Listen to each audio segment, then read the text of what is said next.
U.S. Defense Secretary Lloyd Austin says the White House paused a large shipment of bombs to Israel. He said the decision was due to opposition to Israel's plans to assault Rafah in southern Gaza. Now, Austin told a U.S. Senate hearing the Biden administration was concerned about Israel launching a major offensive in Rafah without a plan to protect civilians there. Meanwhile, Israel continues to bombard the city. The army says it's conducting a limited operation to kill Hamas fighters and dismantle the group's remaining infrastructure. Here's more from the U.S. Defense Secretary as he addressed that Senate hearing.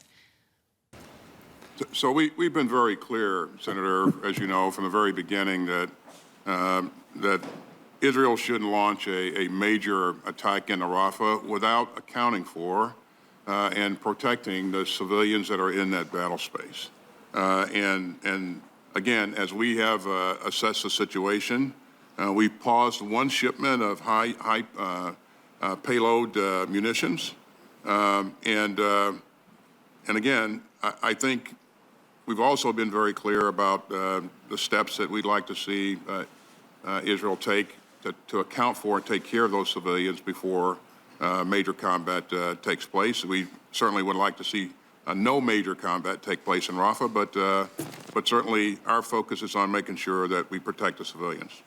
And we've not made a final determination on how to proceed with that shipment.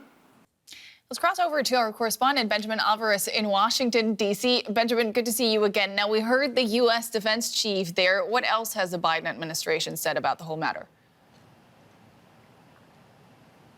The State Department voiced what it called is a very serious concern over a widespread Rafah operation and what that will mean for the civilian population there. Spokesperson Matthew Miller said this was made clear with their Israeli counterparts on several levels, and the State Department said it paused one shipment of military assistance and is reviewing others, while also adding, quite similar to what we just heard from Secretary of Defense Lloyd Austin there, that the long-term commitment to Israel has not changed. So definitely in line also with those remarks, saying that the U.S. will continue to ensure what he calls is Israel's means to defend itself. So that's also what Secretary of Defense Lloyd Austin said. That comes as a time where a high-stake report is looming over the White House, over President Biden, on whether Israel has violated international humanitarian law during its war in Gaza, a report that has led to intense debates for months across the administration.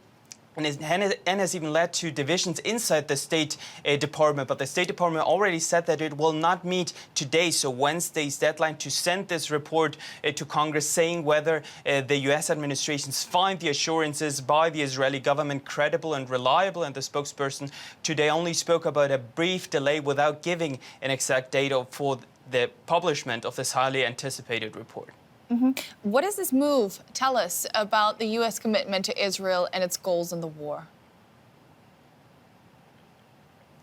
This new decision is the latest sign of a growing rift between both the governments, but there has been a number of allies in Biden's Democratic Party in Congress that have for weeks and months have urged him to limit or halt arms shipments to Israel, something that he has refused to do until now. And the fact that the Washington finally did so shows how big the frustration is among the administrations in Washington here, that their Israeli counterparts are not hearing the warnings about the U.S. against a major operation in Rafah, and many are applauding this move, saying that the U.S. is finally using its leverage as the biggest arms exporter to Israel. That was DW correspondent Benjamin Alvarez in Washington. Thank you so much. Hans-Jakob Schindler is the Senior Director of the Counter Extremism Project and joins us now from New York. Welcome back to DW. Do you think Israel can achieve its goal of dismantling Hamas through an assault on Rafah? Thank you so much for having me. Unfortunately, the sad truth is that without some kind of military operation in Rafah, it will be impossible for the dismantling, or at least the more or less long-term removal of Hamas as an ongoing terrorist concern.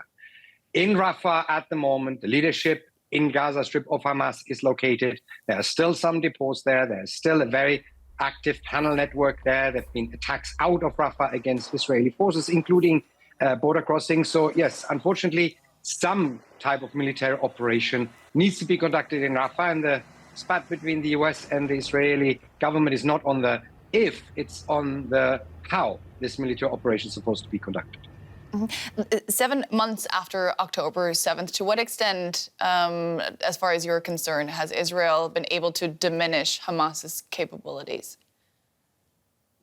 Oh, the Israeli government has significantly diminished Hamas's physical capabilities. So the tunnel network in other parts of Gaza are pretty much destroyed. They did arrest and eliminate quite a large number of Palestinian Hamas fighters. They were able to get some of the hostages out through negotiations, a very handful, but that's to be expected via military operations only.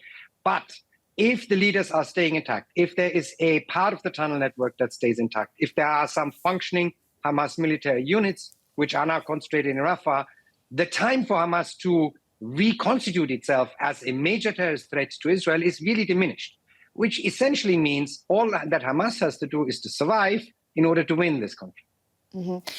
The kind of eliminating that possibility of Hamas surviving is what Israel has set out to do. But looking at it more long term, how likely is, the suffering, the death, the destruction that we've seen in Gaza since this military operation was launched to fuel further anti-Israeli sentiment and extremism in the region that then could backfire against Israeli security interests once more?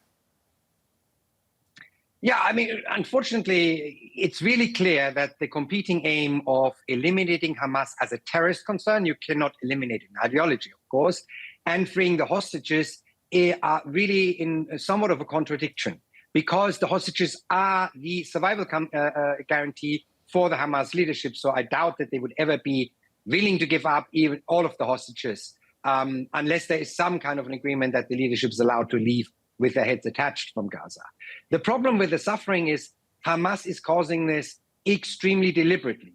It is part of the Hamas strategy from the beginning of this conflict, from the 7th of October, to highlight the suffering that is caused by the military conflict as much as possible in order to increase the political pressure on Israel to stop military operations before its physical terror infrastructure and its leadership is completely incapable of operating again. So it's part of the Hamas strategy. But if Israel would stop before Rafah is dealt with, then there would be a major, major problem as far as the terrorist threat from Hamas in the near future. So unfortunately, the Israeli government is between a rock and a hard place here. Let's look at the how then. If, as you say, this operation is inevitable to reach the goal that Israel has here. The U.S. has ramped up pressure on Israel by halting arms deliveries, or one of their deliveries. How does that impact Israel's position in Gaza as well as in Cairo, where ceasefire negotiations are underway? Well, first of all, it's important to understand that when the big deal was signed that also had the billions for Ukraine, there were $680 million for Israel aid, including humanitarian aid, but also weapons. That deal is untouched. What they have paused is the delivery of very large ordnance, 2,000-pound bombs, and equipment that make dumb bombs into smart bombs, also of the larger variety, something that you really shouldn't use in a dense urban area like Rafah if you do a military operation there to eliminate a terrorist organization. So it is very much a clear political signal, because it's very unusual for the US administration to hold arms deliveries to major allies, be it Ukraine or be it Israel. So it's a very clear political signal. Militarily, for the way that the Americans want this operation to be conducted, very targeted, very careful, with extreme care for any collateral damage that may be caused, you wouldn't need those bombs in any case. So where does that leave Israel then in the negotiations in Cairo? Well, Hamas has made a very smart move in its public propaganda with accepting a deal. The problem is that the deal that Hamas accepted, it was not the deal that the Israelis prior, if you remember, this deal has been bouncing around for a while, priorly accepted. So they added some clauses. Of course, it's easy to basically say, I accept the deal that I rewrote so that it fits my needs. But in the negotiations, both sides need to be able to agree to all of the provisions in the deal, not just some of the provisions. And so we are still in this back and forth phase, but very skillfully, Hamas has now batted the ball back into the Israeli court and makes it harder for the Israeli government now to argue, because, of course, the details of the deals cannot be made public in negotiations like this, that now this deal has changed and they have to renegotiate. But the negotiations are still ongoing. There is an Israeli delegation in Cairo as we speak. So we're not at the end of the process, but it was a quite smart public relations move by Hamas. What do you think a deal could look like? Because, as you say, Hamas has agreed to something that is a non-starter for Israel, yet the White House says that there is some light at the end of the tunnel, that a deal could be within reach. Yes, I mean, we've seen that a deal is generally possible fairly soon after the war of Hamas against Israel started, when hostages were released. Now, even at the time, it was clear the next round is going to be much, much harder, because we are now talking primarily about military officers and soldiers of the Israelis. And of course, as I said, Hamas will hold back some of the hostages to guarantee the survivability, at least of its key leaders, Sinwar and Dave, in Gaza. That's pretty clear now. So what is achievable is that hopefully the majority of the remaining hostages will be relieved against the release of some Palestinian prisoners. And Israel has been quite flexible on that point, how many prisoners, what type of crimes these prisoners are accused of in the negotiations the last couple of weeks. However, all of the hostages in one go, I really doubt that. As I said, it is the survival guarantee for the Hamas leadership. So some will, unfortunately, very likely stay back. Fascinating insights. Our security expert, Hans-Jakob Schindler, thank you so much for your input. Thank you so much.